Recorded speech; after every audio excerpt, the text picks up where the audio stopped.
And hello, Eric and Matt here to talk about the Dexter Season 8 premiere. I believe it's called A Beautiful Day. It Am I getting? was. It Okay. is. It It is a still beautiful. is. All right. And It's still called that. I don't think it'll change. it will not change.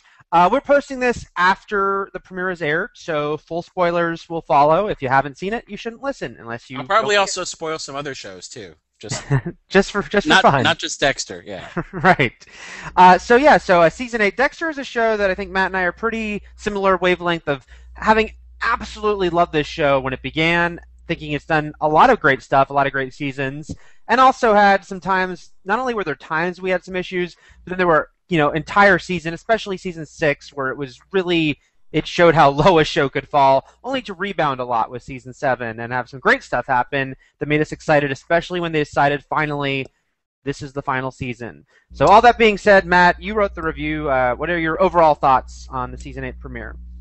I just wanted to add to that Dexter mix is that one of the things that the show's had a problem with, and one of the reasons I like season 7 so much last season is that they finally brought Deb into the Dexter storyline, and they had some, her finding out and discovering not only seeing him kill Travis Marshall, but that he was an actual serial killer and he was the Bay Harbor Butcher. It Yeah. gave her, I've always liked Jennifer Carpenter, but it gave her such good material and gave the storyline, it re-energized the storyline, and it gave us these moments that we've essentially, as fans, have been waiting for since the beginning. Up until that point, though, one of the show's weaker, what's been lacking on the show is the idea of them forming, looking ahead and figuring out what they want to do with each of the peripheral characters. Yeah. They just go season to season. And if they don't like something they did with one character this season, they'll just take it back the next season. We didn't like Batista and LaGuerta being married, so we just took it back. Oh, we didn't like Quinn's storyline, so we're never going to talk about it again. There'll be no consequences for what happened to Quinn in season 7 or in season, what was the one, 5, I think. What was the one with Stan Liddy, where actually he was still actually a suspect, Right. I think, in Liddy's That was death. 5. I never Yeah. got followed up on. Anyway, so when they brought Deb in, it actually made her even more vital because she was bouncing around from storyline and boyfriend to boyfriend too. So she's still. This show is still very much, thankfully, about Deb and Dexter. Like going into the final season, last season was sort of the prelude to this season as far as their relationship, and now they're totally estranged and she's totally broken. And I really like that they're still doing that. The other stuff, they're still taking stuff back here and there, like, Batista retired, now he's unretired, and Right. Masuka they never do anything with, but now they've stuck Jamie and Quinn into a relationship together. It's just none of it seems very purposeful. It just seems like we got to do something with these people. So there it is. But the real focus, I'm still really glad, is on Deborah and Dexter. I think and I really like the final moments of the finale, and it was so traumatic with Deb killing LaGuerta that I really wanted some immediate follow-up to that as far as the scenes between Deborah and Dexter and what those must have been like.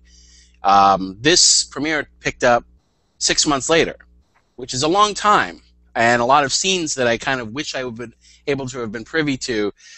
We heard that one day she just sort of walked off the job, never came back.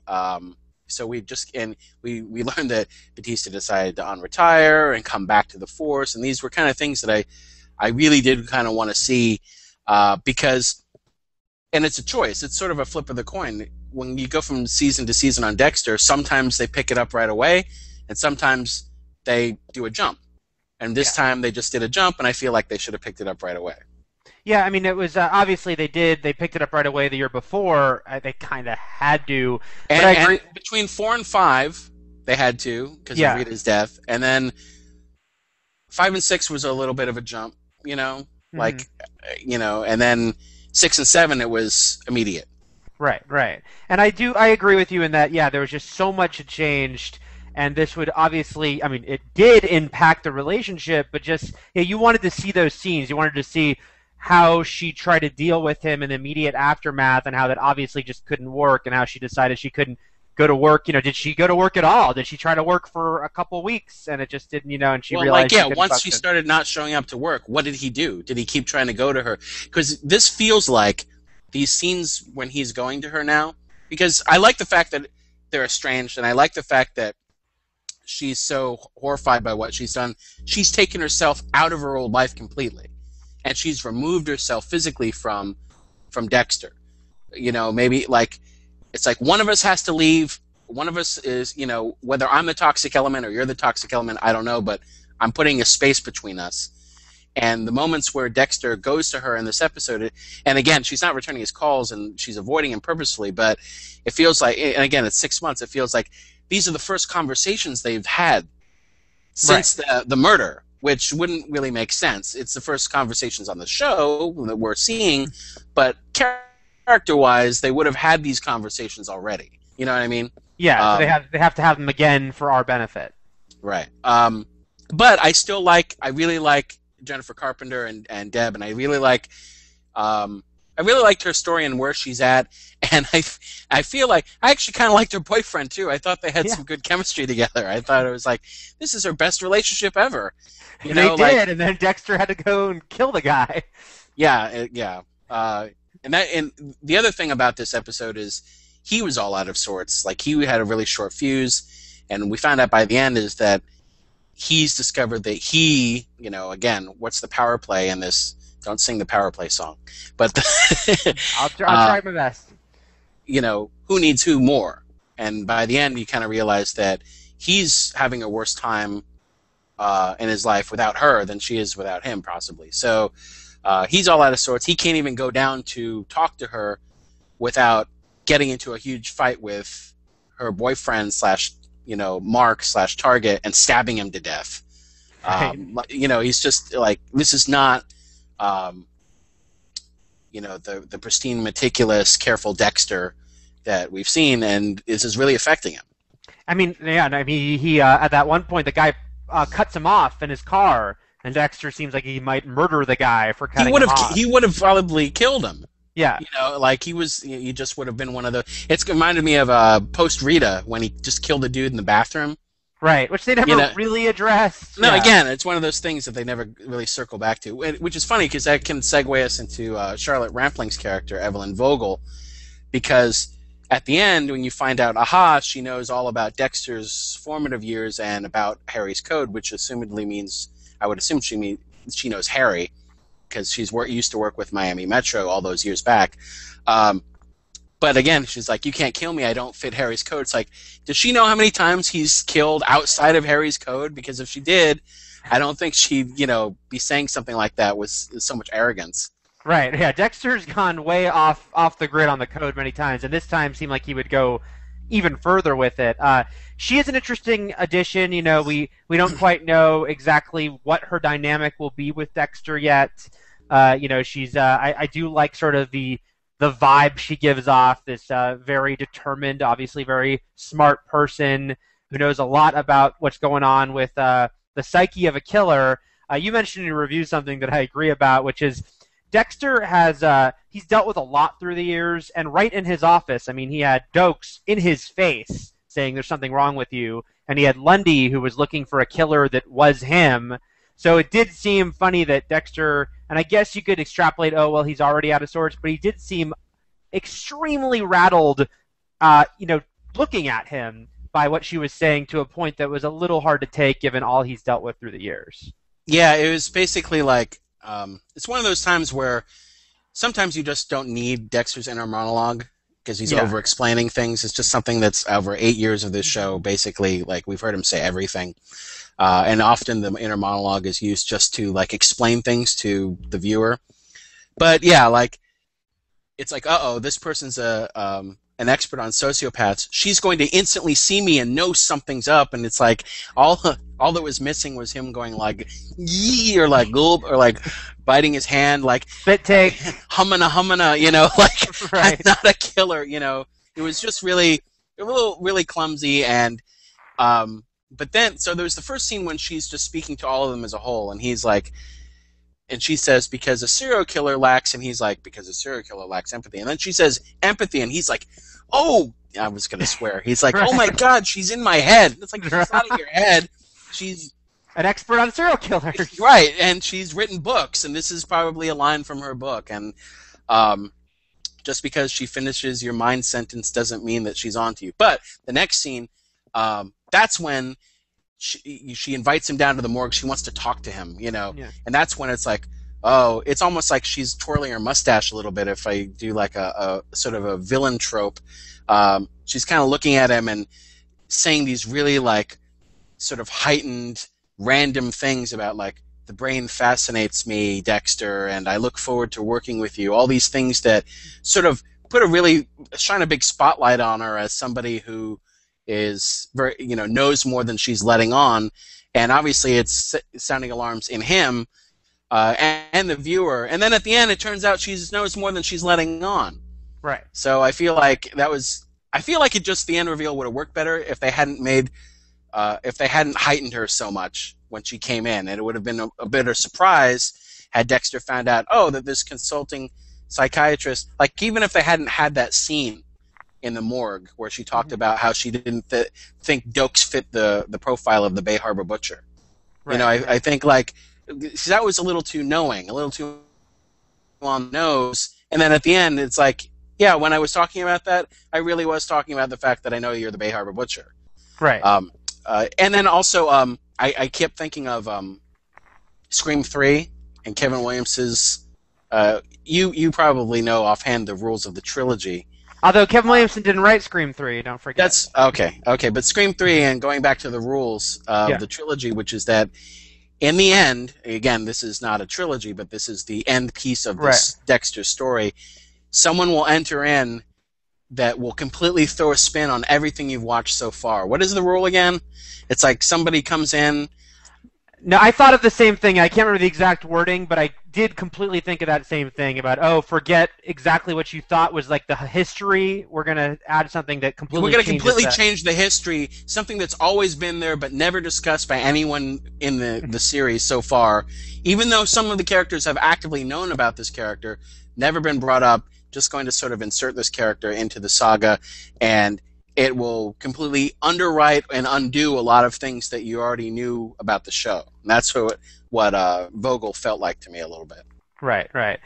Someone mentioned, I can't remember where I read, someone mentioning that she looks a lot like John Noble, and I totally agree with that. Now I want them to play sister and brother plotting together about something. Well, whoever said that should do a Google search, because, she's been a actress for decades and decades and a former model, so yeah, she has like a ton of credits, but they're almost all British TV and stuff that we haven't seen over here. European, she's very European. I do want to mention Quinn in passing, just because he's such a degenerate character at this point, and he's done such creepy, horrible things that it's just a hard buy. Like you said, they just kind of always brush aside the history of the peripheral characters, especially.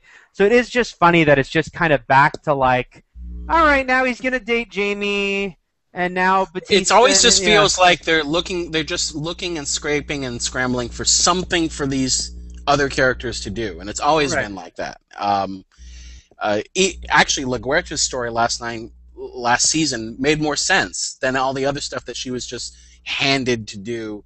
Like, you're good this season. This year, everyone's gonna hate you because you're on, you're too ambitious, and you, what is it, double crossing Deb and all that stuff.